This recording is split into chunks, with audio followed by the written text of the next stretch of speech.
السلام علیکم۔ آج بدھ ہے، ستمبر کی 30 تاریخ۔ وائس آف امریکہ واشنگٹن کی اردو سروس سے میں ہوں خالد حمید، خبروں کے ایک بلیٹن کے ساتھ۔ افغانستان اسلامی جمہوریہ اور طالبان کے درمیان دوحہ میں بین الافغان مذاکرات کا آغاز ہوئے 20 روز ہو گئے ہیں، لیکن دونوں فریق مشترکہ لائحہ عمل اور قواعد و ضوابط پر اتفاق نہیں کر سکے ہیں۔ مذاکرات میں شریک دونوں ٹیموں نے ٹوئٹر پر اپنے بیانات میں کہا ہے کہ دو معاملات ابھی بھی حل طلب ہیں اور ان کا فیصلہ کرنے کے لیے بات چیت جاری رہے گی۔ افغان قومی مصالحت کی اعلیٰ کونسل کے ایک ترجمان فریدون خازون نے بتایا ہے کہ دونوں فریق متنازع امور کو حل کرنے کے لیے بات چیت جاری رکھیں گے اور انہیں امید ہے کہ افغان امن عمل کے لیے امریکہ کے نمائندہ خصوصی زلمے خلیلزاد کی آمد سے موجود اختلافات کو حل کرنے میں مدد ملے گی۔ ادھر زلمے خلیلزاد کا کہنا ہے کہ وہ دوحہ جا رہے ہیں۔ انہوں نے اپنے ٹویٹ پیغام میں لکھا کہ وہ دوحہ اور خطے کا دورہ کر رہے ہیں، جہاں وہ افغان قیادت میں ہونے والے مذاکرات کے شرکاء سے ملاقات کریں گے۔ انہوں نے مزید کہا کہ افغان عوام اور بین الاقوامی برادری صورتحال کا بغور جائزہ لے رہی ہے اور توقع کرتے ہیں کہ افغانستان کے سیاسی مستقبل اور دیرپا اور جامع فائر بندی کے لیے لائحہ عمل تیار کرنے میں پیش رفت ہوگی۔ افغانستان کی قومی مصالحتی کونسل کے سربراہ عبداللہ نے، جو پاکستان کے 3 روزہ دورے پر ہیں، پاکستان کے صدر عارف علوی سے بدھ کے روز ملاقات کی ہے۔ عبداللہ کے دفتر سے جاری ہونے والے بیان کے مطابق دونوں لیڈروں نے افغان امن عمل اور باہمی تعلقات پر گفتگو کی۔ صدر علوی نے دونوں ملکوں کے تعلقات کو مضبوط بنانے اور امن عمل کی مکمل حمایت کا یقین دلایا۔ پاکستان نے افغانستان کے لیے منگل کے روز ایک نئی ویزا پالیسی متعارف کروائی ہے، جو افغان شہریوں کو 6 ماہ میں سفر کی سہولت مہیا کرے گی۔ پاکستان کے عہدیداروں کے مطابق نئی پالیسی کے قواعد کے مطابق افغان شہریوں کو یہ سہولت فراہم کرے گی کہ وہ کثیر داخلی ویزا حاصل کر سکیں گے، جس میں کاروبار کے طویل مدتی مواقع، سرمایہ کاری اور طلباء کے لیے ویزا شامل ہے۔ افغانستان میں بدخشاں صوبے کے عہدیداروں نے تصدیق کی ہے کہ کوہستان ضلع کے پولیس سربراہ عبدالظاہر ضیائی اپنے 2 ساتھیوں کے ہمراہ گزشتہ رات طالبان کے ایک حملے میں ہلاک ہو گئے ہیں۔ بدخشاں کی صوبائی حکومت نے ایک بیان میں کہا ہے کہ طالبان نے کوہستان ضلع کی ایک چوکی پر حملہ کیا، جس کے نتیجے میں ضلعی پولیس سربراہ اور 2 مقامی پولیس اہلکار ہلاک ہو گئے۔ انہوں نے دعویٰ کیا کہ گزشتہ رات کی لڑائی میں 15 طالبان ہلاک اور زخمی ہوئے ہیں۔ طالبان نے اس پر اب تک تبصرہ نہیں کیا ہے۔ بھارتی حکومت نے اپنے زیر انتظام کشمیر کے لداخ علاقے کو محدود اندرونی خود مختاری دینے پر رضامندی ظاہر کی ہے۔ براہ راست وفاق کے کنٹرول والے اس علاقے کو یہ پوزیشن بھارتی آئین کے 6 شیڈول کے تحت دی جا رہی ہے، تاکہ لداخ کی اراضی اور سرکاری ملازمتوں پر مقامی لوگوں کے اختیارات اور حقوق کو تحفظ فراہم کیا جا سکے، جس کا مطالبہ مقامی بدھ قیادت نے کیا تھا۔ تاہم لداخ کے دوسرے بڑے ضلع کارگل کی سیاسی، سماجی اور مذہبی جماعتوں نے اپنے آپ کو اس مطالبے سے دور رکھتے ہوئے کہا ہے کہ وہ چاہتی ہیں کہ جموں و کشمیر کو دوبارہ ایک مکمل ریاست کا درجہ دیا جائے اور 5 اگست سن 2019 سے پہلے اسے آئین ہند کی دفعات 370 اور 35A کے تحت جو خصوصی پوزیشن حاصل تھی اسے بھی بحال کیا جائے۔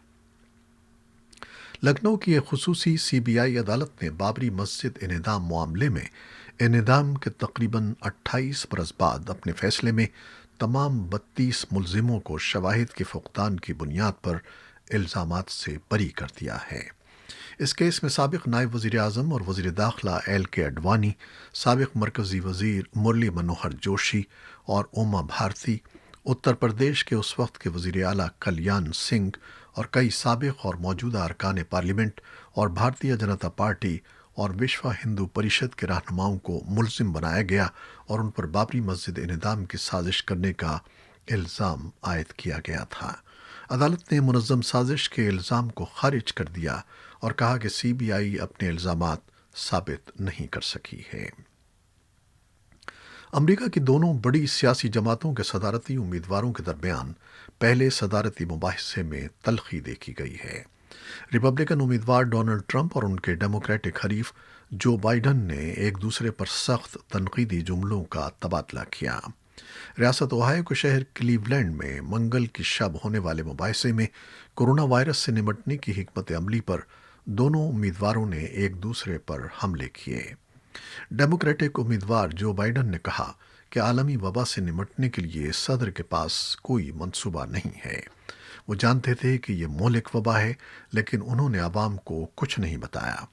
بائیڈن کا کہنا تھا کہ صدر کو مسائل سے نکل کر کورونا وبا کی پیش قدمی روکنی چاہیے، جس پر ریپبلکن صدارتی امیدوار ڈونلڈ ٹرمپ نے کہا کہ ہم نے کورونا وبا سے نمٹنے کے لیے شاندار اقدامات کیے ہیں اور ہم ویکسین کی تیاری میں چند ہفتے دوری پر ہیں۔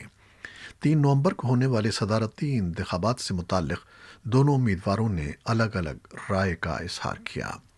دونوں امیدواروں کے درمیان مباحثہ 90 منٹ تک جاری رہا، جس کے دوران معیشت، صحت اور انتخابات سے متعلق امور پر بحث کی گئی۔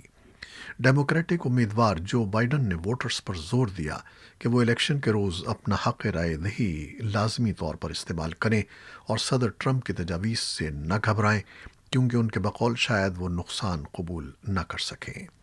ریپبلکن امیدوار ڈونلڈ ٹرمپ نے کہا کہ انتخابات میں ڈیموکریٹس کی جانب سے بڑے پیمانے پر دھاندلی کا خدشہ ہے۔ ان کے بقول گزشتہ ہفتے کچرے سے بیلٹ پیپرز بھی ملے ہیں۔ مباحثے کے دوران ایک موقع پر جو بائیڈن نے صدر ٹرمپ سے ٹیکس دستاویزات دکھانے کا بھی مطالبہ کیا اور دعویٰ کیا کہ انہوں نے ایک اسکول ٹیچر سے بھی کم ٹیکس ادا کیا ہے۔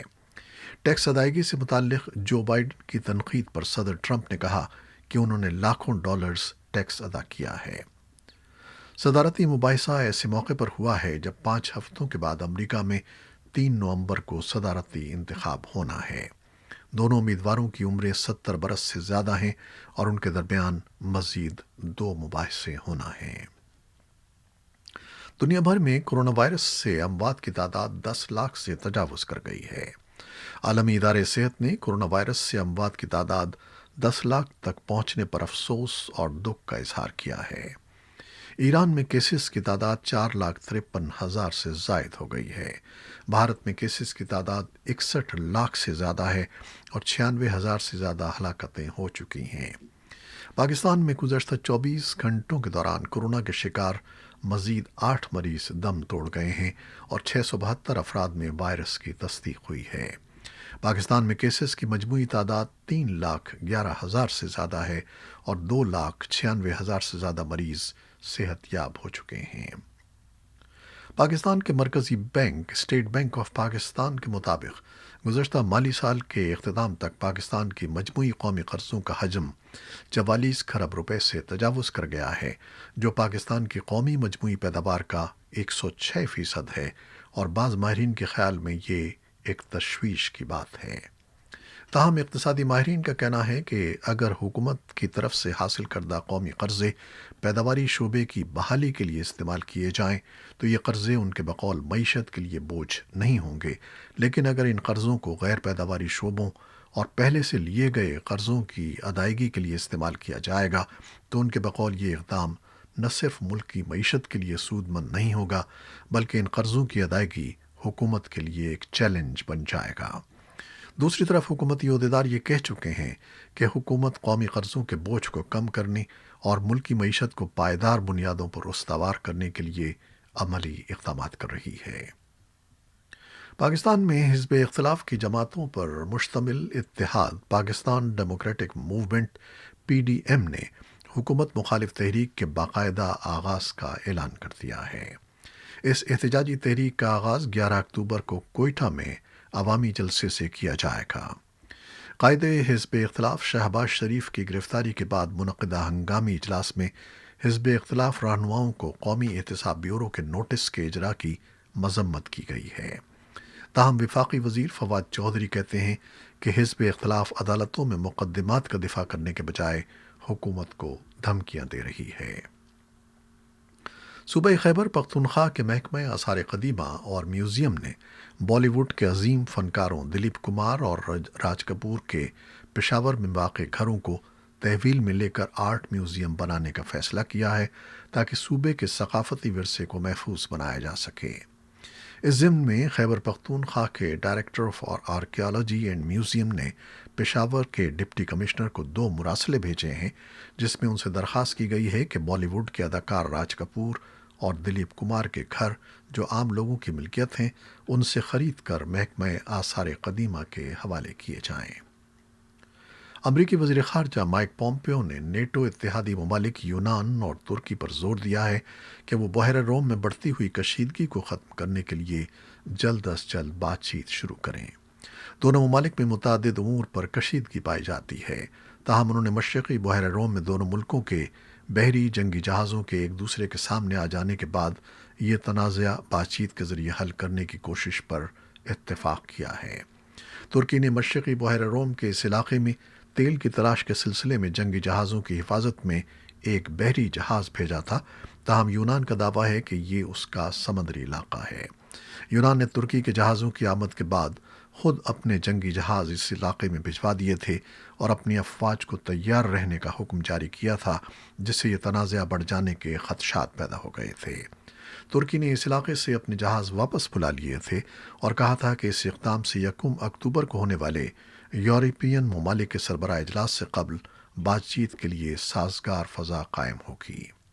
یورپین یونین بحری علاقے کے اس تنازع کو حل کرنے کی کوشش کا ارادہ رکھتی ہے اور توقع ہے کہ وہ سائپرس، یونان اور فرانس کے مطالبے پر ترکی کے خلاف پابندیاں عائد کرنے پر غور کرے گی۔ امریکی وزیر خارجہ مائک پومپیو نے کریٹ جزیرے میں یونان کے وزیر خارجہ کائریاکوس سے ملاقات کے بعد امید ظاہر کی ہے کہ ترکی اور یونان میں سنجیدگی کے ساتھ بات چیت جلد شروع ہو جائے گی۔ مشرقی بحیرہ روم کے ممالک تیل اور گیس کی تلاش کے لیے اس سمندری علاقے کو اپنا علاقہ قرار دینے کی کوشش کرتے آئے ہیں۔ آذربائیجان اور آرمینیا کے درمیان نگورنو کاراباخ کے علاقے پر تیسرے روز بھی جھڑپیں جاری رہیں، جبکہ دونوں ممالک نے ایک دوسرے کی بین الاقوامی سرحدوں کے اندر بھی حملوں کے الزامات لگائے ہیں۔ کئی دہائیاں پہلے جنم لینے والے اس تنازع کے دوبارہ بھڑک اٹھنے کے نتیجے میں اب تک مسلح افواج کے اہلکاروں سمیت درجنوں افراد کے ہلاک ہونے کی اطلاعات ہیں۔ اس جنگی صورتحال میں دنیا بھر سے کئی ممالک نے دونوں ملکوں پر زور دیا ہے کہ وہ لڑائی روک دیں۔ منگل کو اقوام متحدہ کی قومی سلامتی کونسل کے ارکان نے بھی اس سنگین مسئلے پر غور کیا ہے۔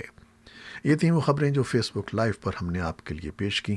ہماری ویب سائٹ اور یوٹیوب پر یہ بلیٹن پوسٹ کر دیا جاتا ہے، جسے آپ بعد میں بھی دیکھ سکتے ہیں۔ خالد حمید کو اب اجازت دیجیے گا۔ اللہ حافظ۔